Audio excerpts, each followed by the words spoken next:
Salut les amis, j'espère que vous allez bien. Je vous emmène aujourd'hui au bord d'un étang, face à une forêt, en pleine nature, alors que le soleil s'apprête à se coucher. Et je pense à vous, je pense à vous tous.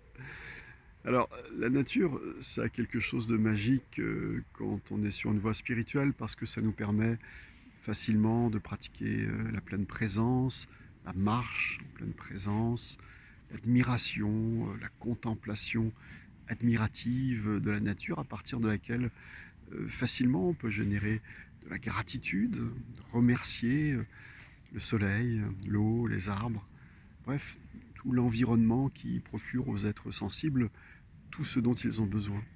À partir de cette gratitude, on peut facilement aller vers la non-dualité, vers la contemplation de ce que tous les éléments qui se trouvent dans cet être sensible eh bien, se trouvent aussi dans les arbres, les rivières, le ciel, l'eau.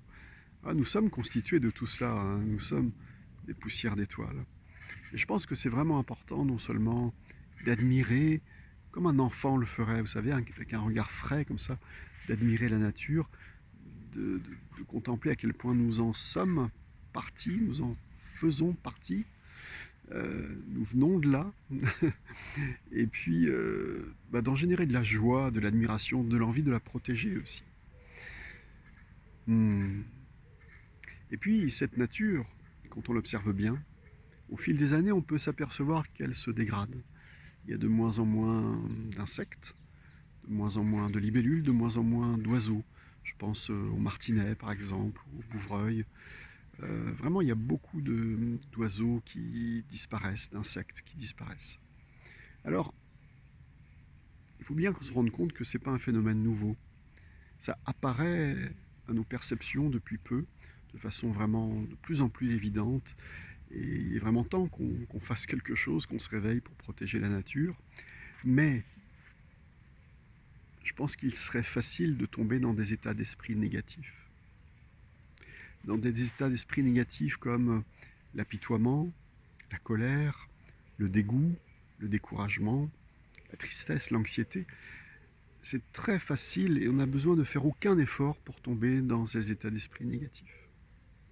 Par contre, pour générer de l'envie de protéger, de la joie, de l'admiration, pour faire des efforts dans le sens de la protection de l'environnement, pour essayer de rayonner cette envie de protéger l'environnement autour de nous, alors oui, on a besoin de faire des efforts. Voilà, souvenons-nous que face à une situation difficile, on peut réagir avec des états d'esprit négatifs très facilement, parfois sans même s'en rendre compte. Mais on a toujours la liberté de réagir avec des états d'esprit positifs, altruistes, généreux. Et là, la vie se transforme. Notre tristesse n'a pas d'utilité en matière de protection de l'environnement. Notre découragement n'a aucune utilité en matière de bien-être commun. Notre inquiétude ne nous aide pas à planifier un avenir meilleur. On peut faire tout ça avec des états d'esprit positifs qui contribuent à notre bonheur et à celui de notre entourage. À bientôt les amis.